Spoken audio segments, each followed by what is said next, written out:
One skill you want to master in this day and age that we live in, if you want to have an extraordinary life, it's the ability to learn rapidly.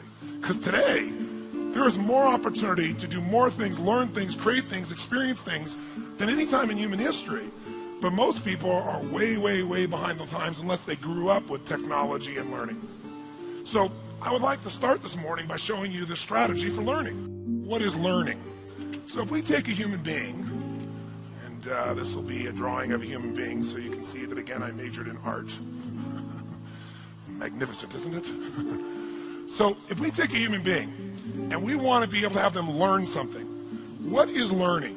Well, learning is the creation of, and here's the key word, of a relationship. Whenever you learn something, all you're really doing is creating a relationship between two things. So if I want to learn something, say, how do I learn this? It's not figuring things out. That's how most of us think of learning. Learning is not figuring things out. Learning is the creation of a relationship between two things. Something you already know, the known.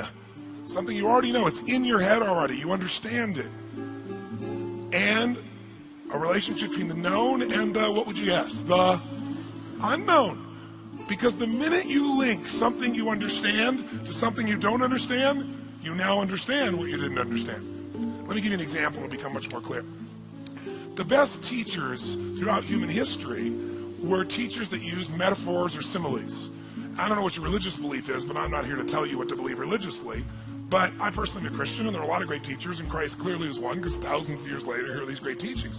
When Christ wanted to teach fishermen how to bring people to the Christian church, did he say, I want you to go out and be a headhunter? Did he say, I want you to go out and recruit Christians? Did he use the word recruit, yes or no? No, because they have no reference. There's nothing related to recruit to them. But since they were fishermen, he said, I want you to become fishers of men. And instantaneously, they understood the entire process of recruiting. What do? You throw a little bait out, and they start to bite, reel them in, right? They understood the entire process because he related something they wouldn't have understood, like how to recruit somebody for a church, to something they already understood, something they already knew. How many follow this? Say aye. How many of you saw the movie Dances with Wolves with Kevin Costner? Did you like it? It's been a long time. Now, do you remember in that movie there was a scene where Kevin Costner meets these three Indians for the first time? He's sitting in his own little camp, and these three Indians come in on horseback. Do you remember that? And it's the first interaction with the Indians. And it's kind of a tense moment, because he doesn't know if they're going to attack or what they're going to do. And they come up, and they're just standing there. And he looks at them, and they look at him, and there's this moment of silence. And all of a sudden, the Indian goes, ha, ta-ta-ta. And he searched 10 million files and goes, nope, no knowns in there. Right? And the other Indian goes, oh, so ha, ho, ya, man, no, ho, ya, ma, ha. And he's like, I don't know, right? So he says, well, hello, how are you? And they hear, they search their files and find nothing. So then he does something really smart. He starts doing this. He bends over like this, takes his fingers like this, and he starts moving his leg like this. It goes, buffalo, buffalo, buffalo. And the one Indian looks at the other Indian and he goes, he's been drinking too much firewater. Remember? And the other Indian goes, no. He goes, buffalo, buffalo. And the one other Indian, he goes, And he puts his fingers up like this, doesn't he? And he goes, tatunga, buffalo, tatunga, buffalo, tatunga, buffalo, tatunga. What happens? He now knows tatunga is, and they know buffalo is. Immediately there's learning, because he figured a way to get across something they both knew, they both seen on the plains, and linked to something they didn't know, tatunga or buffalo, depending upon their life experience. Now, whenever you don't learn, it's because someone is trying to teach you in a different way. And the different way is, I was a good student in school. I liked learning. Until I got to junior high school, where I liked all subjects until I got to there, when math became algebra, geometry, and trigonometry. Because when I got there, I totally hated it. So I had no motivation to really learn it. And with no drive to learn something, you don't. But then secondly, since I wasn't driven, it was also the class that usually had the most homework. And if you didn't end the homework and you came in the next day, it was like being in a foreign language class. The hypotenuse of XYZ over, and all I'm hearing is, my brain's searching, going, I don't know what that is. So then I would raise my hand to ask a question, which is not a good thing to do in that environment. So I'd say, well, what is a hypotenuse? And they go, oh, that you don't know? That's really like that you don't know. So if you want to learn something, if you're not learning, it's not that you're not smart. It's not that you can't figure it out. It's that the person is explaining it using references you don't have. So I've learned things like quantum physics. I've learned things like nuclear power from physicists. And I'll say, okay, explain to me how that's like an orange, right? How's that at least like a solar system? Something I understand. And sure enough, once they make that linkage, you got it. You understand the relationship. You understand where things are. So this morning, I want to share with you strategies, but I'll do it by using more of a known. So why don't you write down strategies real quickly as the definition was given to us when I was learning. A strategy is a set of neurological impulses organized into a specific syntax which shapes emotional, biochemical, behavioral responses to such an extent that the stimulus response is consistent. That's how they described us what strategies were. And so we were lost about halfway through the third sentence. And so what happens is when you can't figure it out, then you go in your head, you go, I can't figure it out, what does he mean, what's going on? And then you're gone because you get out of state of being able to learn. So that's why it took 4.5 days. So I'll give you a simpler definition. A strategy is nothing but a specific way of organizing your resources. It's a specific, underline specific, it's very important, it's a specific, it isn't general. A very specific way of organizing your resources in order to, keyword, consistently get a very specific result. So it's a specific way of organizing your resources in order to consistently, not once in a while, consistently get the result you want. Now, what is a resource? Well, it depends on the environment you're using a strategy in. Is time a resource, yes or no? For getting the results you want in your life, yes or no? Is human emotion a resource? Yes, if you use anger, are you going to get different results than if you use joy? Is your physiology a resource for creating that emotion, yes or no? What about the pictures you make in your head? Is that a resource? Is what you say a resource? Words a resource, yes or no? Sure. So there's unlimited resources, but the way you organize those resources determine whether you're broke or rich. Your time, your mental focus, your attitude, the way you work or don't work, where you spend money or don't spend money. See, it's not can you be rich or poor, it's your strategy. The problem is most people are unaware of what their strategy is. Most people have an excellent strategy for having too much month at the end of the money. Excellent strategy, and it's very effective, and it consistently produces that result, doesn't it? How many have ever mastered that strategy in your past? Say, But if you organize your resources differently, can you always have an abundance of money, yes or no? Sure can. But it starts with the resources of what's going on here and here, because that's what determines all your other behavior. If we change your mental and emotional pattern, it'll change the way you earn, it'll change the way you spend, it'll change the way you do everything. So the ultimate strategies are mental and emotional, because they shape everything else. See, if you're fit or fat is a strategy. You may not be doing it consciously, but there's some way you specifically organize what you eat, when you eat, how much you eat, whether you move or not, how you move, how you sleep. See, all those things determine whether you're fit or fat, whether you've got low energy or high energy. Are there specific ways of organizing your resources, of what you focus on, what you breathe, how you feel, how you move, how you eat, that will consistently cause you to have low levels of energy, or even better, are there strategies of dis-ease, that if you consistently do this, you can count on having disease in your body, yes or no? Are there strategies of energy and health, yes or no? We're going to focus on those tomorrow. So there's strategies for anything. Are there strategies for having consistent passion and love in an intimate relationship, do you think, yes or no? And are there strategies that'll cause you to constantly be pissed off or sad? Yes, focusing on yourself as a focus tool is an example. Using your body in a certain way, thinking about things in a certain way. So anything you've ever done, almost everyone in this room, who here has ever had a relationship for some period of time, even a day, where it was magnificently fulfilling and exciting for you and the other person? Say, I. Then you have a strategy, and you think it's time that changes, but it's not, it's your strategy. So the secret this morning is identifying what is it that you do when you succeed, and then doing just that when you want to succeed each time. It's like once you know the buttons, You hit those buttons and make it happen. One of the things I've always done, like when I even learned NLP, one of the first real dynamic set of tools I learned psychologically, I would go to these classes with these psychologists and psychiatrists, and we'd have an all-day session, which their idea of all day was 4 hours. It'd be like we'd start at 10, and at noon we're taking lunch. I'm like, where the hell are we going? Oh, we're going to lunch for an hour and a half, and then we come back at 1:30, and sure enough, by 3:30 or 4, it was the end of the program. And I was like, Jesus, you didn't even do a quarter of a day. So I took the rest of the time, and I extracted everything I could from what I learned. There are people with 10 times more skill than I had or ability, but my level of application compared to theirs, I dwarfed it. And it's because while I was still there, I didn't leave the environment. I've always had this belief. If you want to be successful at anything in life, never leave the sight of setting a goal without doing something that commits you to fulfillment. If you you're in state, right, when you do something. While you're in state, that's the time to commit yourself to something that makes you follow through. How many know what I'm talking about here? Say I. So I'd call somebody up, I'd schedule something, I'd lock in the next meeting, I'd sign up for the class, I'd enroll the guy who was going to mentor me, I'd set the meeting with a mastermind of people I met. I did something so that whatever I committed to, there was something when I went home that would pull me there. It's structure.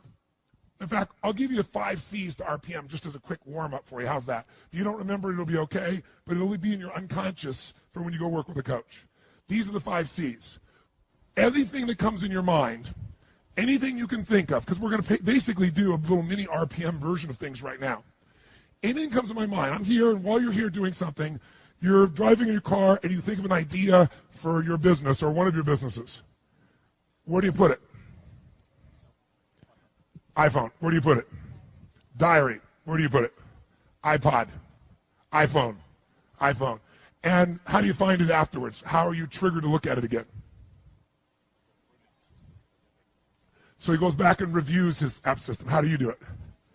Right. Crisis. Crisis makes me go get it. How do you do it?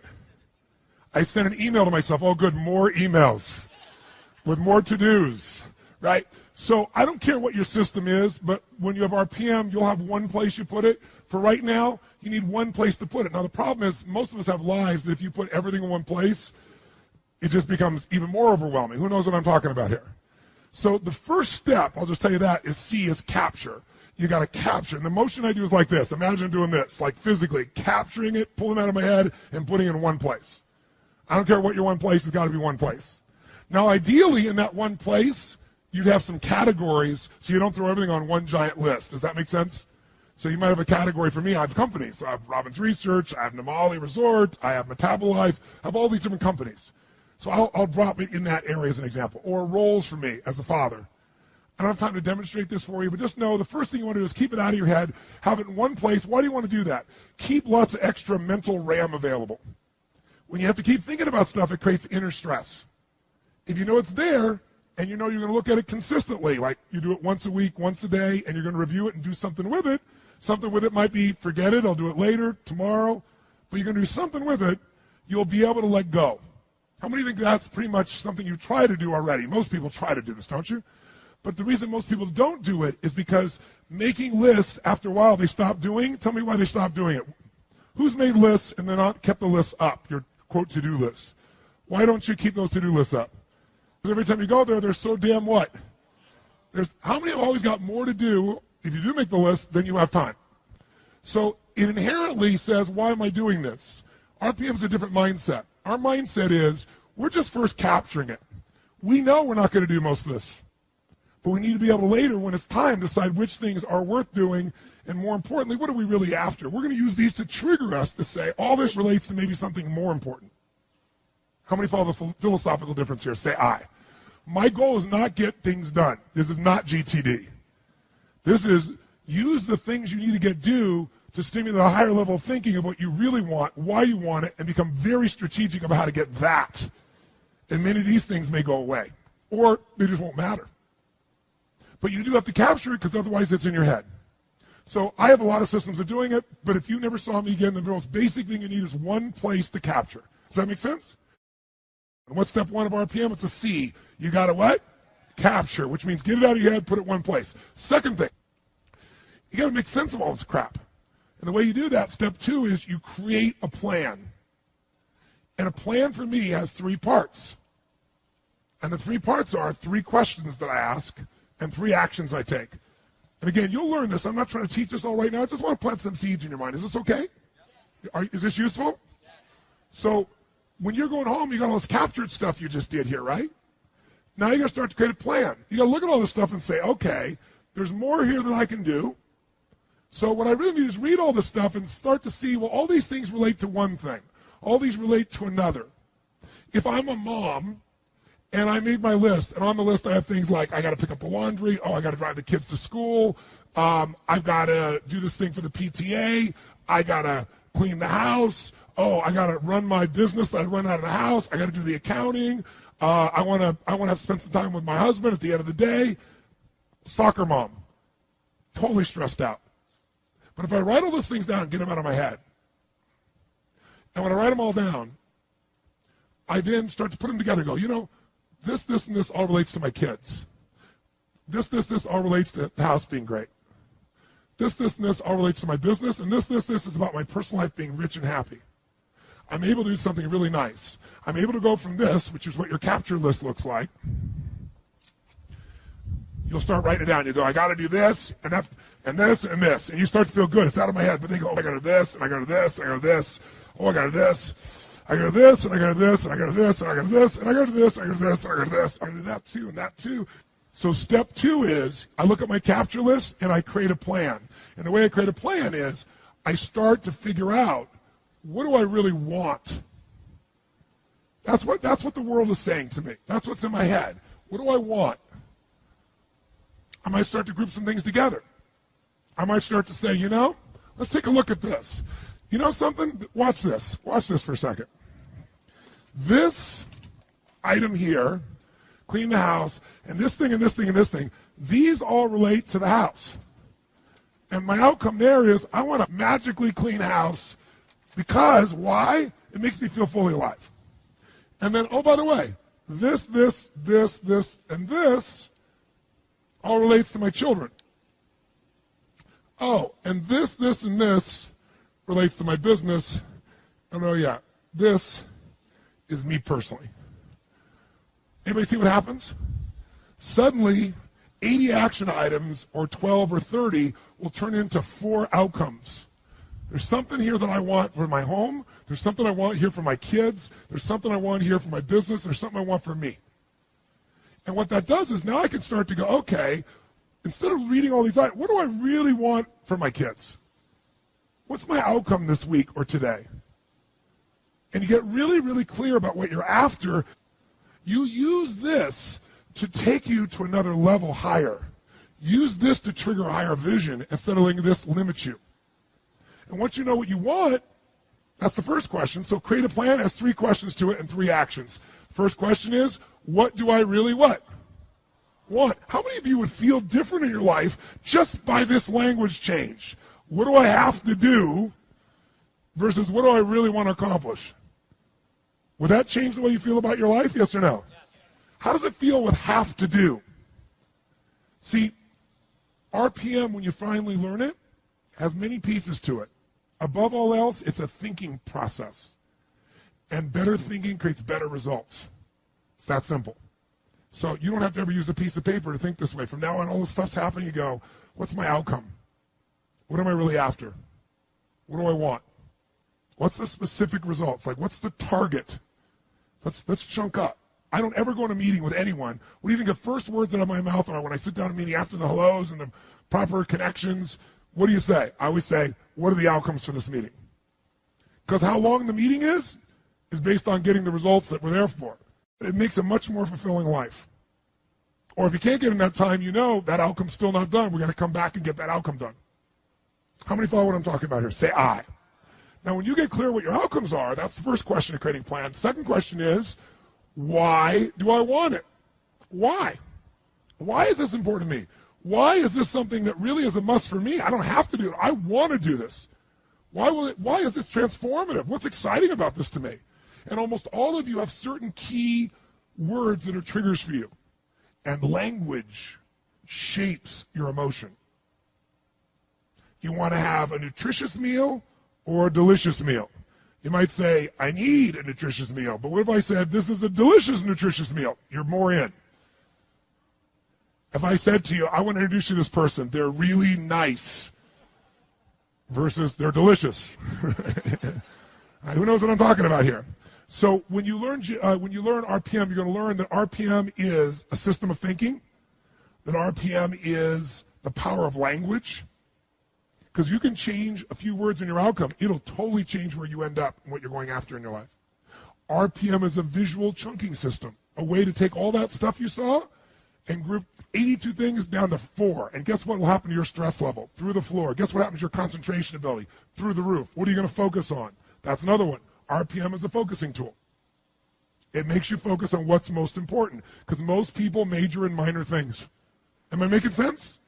So you got to know, why are we doing this? And I always look at 2 levels of why. Why for me? Why for the team?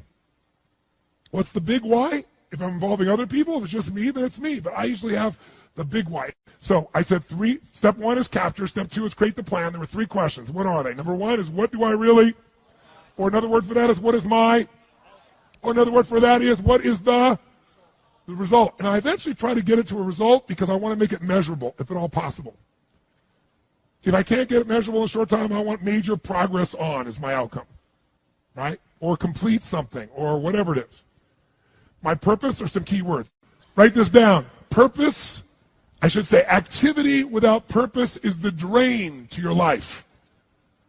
Activity without purpose is the drain to your life. It's the drain to your wealth. It's the drain to your lifestyle. 3 questions. What's my outcome? What's my purpose? What's my why? Third one, what's my massive action plan? Or another, say, what do I need to what? Now you ask that question, it makes some sense. Because what to do depends on what your outcome is. Otherwise, what you're going to do is going to be based on stress, concern, fear, people interrupting you, reacting, demands. And so your life is nothing but a reaction tool. Of all the tools I have, this may be the most valuable one, ironically. Because this is the one how it all gets executed. And I don't teach it very often. So, third question is, what's my massive action plan? What do I need to do to achieve this? And when you do that, you'll take things off your capture list and you'll cross them off as they fit in, or you'll say, I don't even need to do that. So, to create a plan, there's 3 questions and then there's 3 actions. This gets a little more technical, but I think you can pick it up real easy. You take those action items and you put them in order of importance. Does that make sense? But the way I do that more quickly is I go put a star next to the ones that are the 20% that's going to give me 80% of the result. Because I know I'm not going to do all these action items. I know even if I intend to, I'm going to get interrupted 20 million times. So I want to know, what's the 20% of this list? I've got an outcome. I got a purpose. And I have this little block. The center of the target is the outcome. I see the purpose with all the juicy words. Why I'm doing this? Now I got this list of 7, 8, 9, 10, 12 things, action items. They're all related to kids, that kid outcome. I'm not going to do all those today. Which are the 20% that make the biggest difference? I star those. And guess what else I do? I figure out what's the 20%, what I call it, what are the must items? My musts are the 20% that are going to make 80% of the difference. That way, every day I can still succeed. That's why I still do my lists and most people don't. Because I don't do lists. I come up with outcomes and purposes, and I got lists within them, and are highly prioritized with what matters. And later on, if I want to come back and do more, great. So, 3 questions, 3 actions. The actions are, star the things that are musts. 2, establish the real time. The real time is I go minimum to maximum. On each of those items, I go, how long is this really going to take? Why is that important? Because most of you overwhelm yourself and say, this will be, I just had a meeting with my team the other day, and I said, how long is this going to take? And somebody said, that'll probably take us 10 weeks. I said, okay, let's sit down and do it. Let's sit down and lay out where that 10 weeks is going to come from. And we're all done. It was about 7 hours worth of work. Because we all overestimate when it's in our what? In our head. You sit down, look at each item, and you look at the 20%, and you mark, okay, 20 to 25 minutes, 30 to 40 minutes. And by the way, at the end of the day, what do I look at? What are my start items? What's the minimum time necessary to get that result? That's what I go do. Same thing with my week. So, 3 questions. I create a visual block where this separates from everything else. Below it, I'll spell space and I'll create another block. When you learn RPM, you'll see that visually. I don't think I want to throw up for you right now. But basically, in the center of my page, I see the target of what I'm after. I write my result. To the right, I write my juice. Purpose, to the left, I put my action list. Put in order of importance, boom. Asterisk, boom. Minimum must time, I'm ready to rock and roll. Here's the third one. Leverage. Leverage is critical. You know how I get so much done? Because I don't just get it done. I know the outcome, I know the purpose, and I look for leverage. Leverage is different than delegation. What's the problem with delegation? Delegation is you have all that needs to be done, so you give it to someone else, and you tell them what needs to be done, and when they don't do it, you're pissed off. Leverage says, I can move the biggest boulder in the world with a little bit of effort if I get something I can do it with, but I'm still part of it. So leverage is, if I'm going to leverage something here with Tom, I'm going to make sure Tom understands the what? The outcome. I want to make sure Tom understands the purpose, the why, and the action. But I might say to Tom, if you can get this done without this action or better action, go for it, baby. And I want to talk to you on this date, and we got to promise and we're going to check in before it's needed. So there's no surprises. And if you're having problems, Tom, come back to me because we're partners on this. That I call leverage, different than delegation. Who sees the difference here? Say aye. So 3 questions. What creates the plan? 3 questions with a block, 3 actions. Where's my must? What's my minimum must times? Where's my leverage? And you know what I do when I have no time? There is time. I just got to leverage it. Now, you say, I have no one to leverage it to. You know, Shane over here, right? I got all the stuff he wants to do. He can't leverage it. But Shane's answer was, hire somebody. Then he thinks about what it's going to take and goes, $125,000. Can't do that now. He's getting caught up in one way to get the outcome. Leverage. He goes through his list and goes, what if I got someone to do 20% of this stuff? I could spend 20 grand to get that much freedom. I could pay for it times 10. And if I'm really productive, my productivity should enhance the world, not only my clients and customers, but it should provide jobs for other people. And if there's anything you hate to do, it's because you're either ineffective at it or you don't think it's very important, but it is urgent. So you need to hire somebody for those things. And ideally, somebody who loves that job. You're never going to grow when your time is eaten up for activities that aren't that important. Activity without high levels of purpose is the drain of your fortune. Do it now. If you can't get it all now, do a part of it now. Leverage is power. Leverage is ultimate power. So, we said there's 5 steps. It's going to go much quicker now. This is the hardest part, is number 2. So what's the first step to doing RPM? Number 1 is you got to do what? Nice and loud, what? Step number 2 is after you capture all in one location, maybe you learn to chunk it a little bit while it's still there, see what relates. But then what's step number 2? Create a what? An RPM plan. Not just a plan, an RPM plan. R stands for result, P stands for purpose, M stands for massive action plan. RPM is like a car. You increase the RPMs, increases its power, you get from here to there much faster. RPM. Results. What does it stand for? Results focused, purpose driven, massive action plan. That's what RPM. Results focused, purpose driven, massive action plan.